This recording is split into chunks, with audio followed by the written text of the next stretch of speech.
Recipe है शाही पनीर। अगर आप लोगों को भी शाही पनीर पसंद है तो इस रेसिपी को लास्ट तक ज़रूर देखें। तो चलिए आज की ये रेसिपी शुरू करते हैं। शाही पनीर बनाने के लिए फ्रेंड्स पनीर तो बहुत ही इम्पॉर्टेंट है। तो ये 250 ग्राम पनीर है। पनीर को हम गर्म पानी में 10 मिनट के लिए डालकर छोड़ देंगे, जिससे हमारे पनीर सॉफ्ट हो जाते हैं।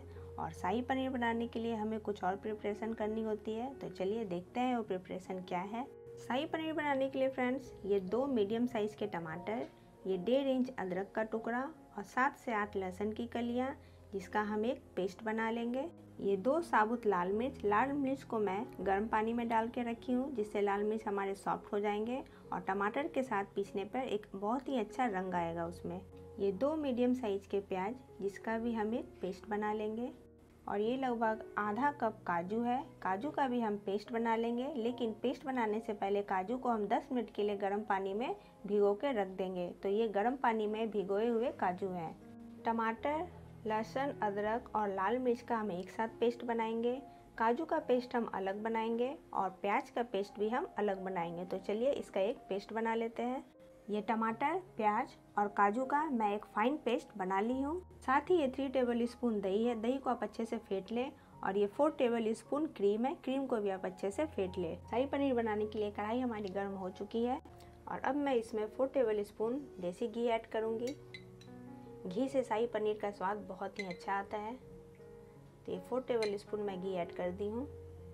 ये 1 मसाला स्पून जीरा ऐड करेंगे, 1 बड़ी इलायची, 1 दालचीनी का टुकड़ा, 2 हरी इलायची, 3 लौंग और 4 से 5 खड़ी काली मिर्च और ये तेज पत्ता। इसे हम हल्का ब्राउन कर लेंगे। अब हम इसमें प्याज की प्यूरी ऐड करेंगे। गैस का फ्लेम हम मीडियम रखेंगे और प्याज को हल्का ब्राउन कर लेंगे। ये प्याज हमारी हल्की ब्राउन हो गई है। बिल्कुल इसी तरह से प्याज को हम हल्का ब्राउन करेंगे, पूरा ब्राउन नहीं करेंगे। और अब मैं इसमें काजू के पेस्ट को ऐड करूंगी और साथ ही इसमें 1 मसाला स्पून हल्दी पाउडर भी ऐड कर देंगे, जिससे प्याज और काजू के पेस्ट का बहुत ही अच्छा रंग आएगा। और अब हम प्याज और काजू को अच्छे से भूनेंगे। तो पहले इसे अच्छे से मिक्स कर देते हैं और इसे मैं अच्छे से मिक्स कर ली हूँ। अब मैं इसे ढककर अच्छे से भूनूंगी जब तक कि काजू और प्याज का एक बहुत ही अच्छा रंग ना आ जाए। अब मैं इसे ढक देती हूँ। ये प्याज और काजू के पेस्ट हमारे अच्छे से भुन गए हैं। बिल्कुल इसी तरह से हम इसे अच्छे से भून लेंगे और इसे भुनने में लगभग 7 या 8 मिनट का समय लगा है। और अब मैं इसमें ये टमाटर की प्यूरी ऐड कर देती हूँ। साथ ही इसमें नमक स्वाद अनुसार ऐड करेंगे। और अब ये टमाटर, प्याज और काजू की प्यूरी को हम अच्छे से भूनेंगे और हम इसे ढककर भूनेंगे, नहीं तो इसके छींटे हमारे बॉडी पे उड़ के पड़ सकते हैं, इसलिए आप इसे ढककर भूनें। और अब मैं इसे ढक देती हूँ। बीच बीच में आप इसे चलाते रहें। ये टमाटर, काजू और प्याज की प्यूरी हमारी बहुत ही अच्छे से भुन गई है। इसे मैं एक बार अच्छे से मिक्स कर लेती हूँ। और अब मैं दही ऐड करूँगी। ये लगभग 3 टेबल स्पून दही है और दही में ही आप मसालों को ऐड कर दें। इसमें 1 मसाला स्पून कश्मीरी लाल मिर्च ऐड है और 2 मसाला स्पून धनिया पाउडर ऐड है। अगर आप सिर्फ दही डालोगे तो आपकी दही फट जाएगी, इसलिए आप दही में मसालों को ऐड करके साथ में डालें। और अब मैं ये फेंटी हुई दही और मसालों को इसमें ऐड कर देती हूँ और अब मैं इसे अच्छे से मिक्स कर देती हूँ। और लगभग 5 मिनट तक अब दही के साथ हम इसे अच्छे से भूनेंगे। ये दही के साथ सारी प्यूरी हमारी बहुत ही अच्छे से भुन गई है। और अब मैं इसमें क्रीम ऐड करूँगी। तो ये लगभग 4 टेबल स्पून फेंटी हुई क्रीम है, तो इसे अब हम इसमें ऐड कर देंगे। और अब क्रीम के साथ हम इन सबको लगभग 5 मिनट तक अच्छे से भुनेंगे। क्रीम ऐड करने के बाद हम इसे तुरंत चलाते रहेंगे, ऐसे छोड़ेंगे नहीं तो हमारी सारी पेस्ट और प्यूरी हमारी कढ़ाई में चिपक जाएगी। तो इसे आप तुरंत चलाते रहें और लगभग 5 मिनट तक इसे क्रीम के साथ भुनें। ये क्रीम भी हमारी बहुत ही अच्छे से मिक्स हो गई है, भुन चुकी है। और अब मैं इसमें दूध ऐड करूँगी। ये 1 कटोरी बॉइल्ड दूध है। आप बॉइल्ड दूध का ही इस्तेमाल करें। शाही पनीर में आप पानी का इस्तेमाल ना करें, लास्ट में आप दूध ऐड करें और कच्चे दूध का इस्तेमाल ना करें। और इन सबको मैं अच्छे से मिक्स कर देती हूँ और दूध के साथ लगभग 5 मिनट तक हम इसे पकने देंगे। तो दूध डालने के बाद आप इसे ढक दें, वरना इसके छींटे आपके बॉडी में पड़ेंगे। और अच्छे से मिक्स करने के बाद अब मैं इसे ढक देती हूँ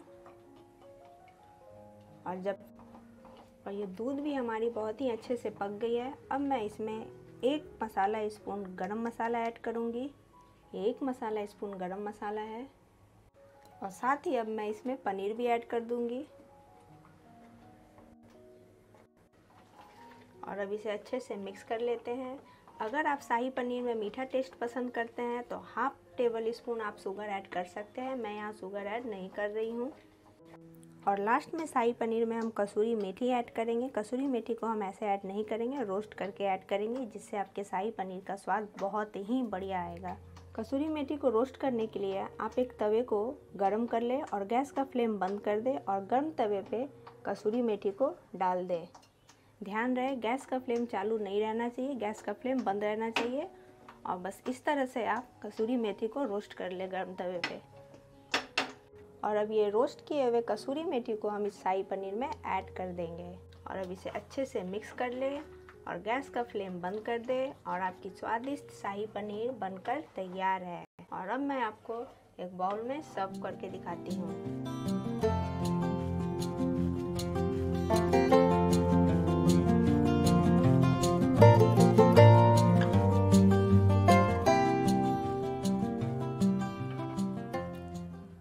ये शाही पनीर को मैं एक बाउल में निकाल ली हूँ और इसे एक अच्छा लुक और स्वाद देने के लिए आप इसमें ऊपर से कद्दूकस किए हुए पनीर को इस तरह से डाल लें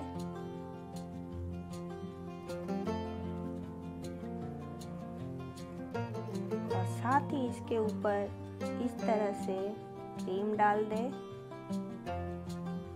और ये आपका बेहतरीन स्वादिष्ट शाही पनीर बनकर बिल्कुल तैयार है। अगर आपको शाही पनीर बहुत ही ज़्यादा पसंद है तो इस रेसिपी को ज़रूर देखें और बिल्कुल इसी तरह से शाही पनीर बनाएं। ये खाने में आपको बहुत ही स्वादिष्ट लगेगी। तो आप सबको यह रेसिपी कैसी लगी मुझे कमेंट करके ज़रूर बताएं और मेरे चैनल को लाइक, सब्सक्राइब और शेयर करना ना भूलें और आने वाली नई रेसिपी के लिए बेल आइकन को ज़रूर क्लिक करें। तो मिलते हैं फ्रेंड्स एक ऐसी ही नई रेसिपी के साथ। तब तक के लिए बाय बाय फ्रेंड्स।